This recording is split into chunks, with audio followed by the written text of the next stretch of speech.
Last month ஒரு patient வந்து சொன்னாங்க, டாக்டர் இந்த இடத்துல எனக்கு பல்லே இல்ல ஆனா வலிச்சுட்டே இருக்குன்னு. என்னடா நடக்குது?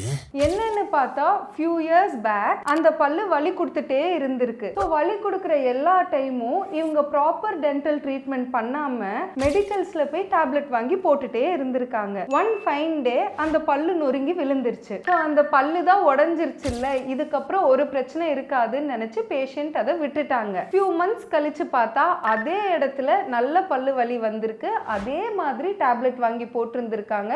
பட் வலி எதுவுமே கேட்கல. ஸோ நம்ம ஆக்சுவலாக பார்த்தா வெளியில் தெரிகிற பல்லு சைஸை விட அதோட வேர் பகுதி இன்னும் கொஞ்சம் பெருசாக இருக்கும். ஸோ இங்கே என்ன ஆயிருக்கு அப்படின்னா, பல்லு உடஞ்சி விழுந்ததும் அதோட வேர் பகுதியில் சாப்பாடு பொருள் எல்லாம் தங்கிட்டு இத்தனை மாதத்துக்கு கழிச்சு அந்த வேரோட நுனியிலேருந்து இன்ஃபெக்ஷன் வந்திருந்திருக்கு. அதனால தான் பேஷண்ட்க்கு ரொம்ப வலி ஜாஸ்தியாக இருந்திருக்கு. ஸோ பல்லு தான் இல்லைல்ல, வேர் மட்டும்தானே இருக்குது அப்படின்னு நினச்சி அந்த இடத்த விடாமல் நீங்கள் ப்ராப்பராக ஃபர்ஸ்டே ட்ரீட் பண்ணிடுங்க. அப்படி இல்லைன்னா இன்ஃபெக்ஷன் ஆக நிறைய சான்ஸ் இருக்குது.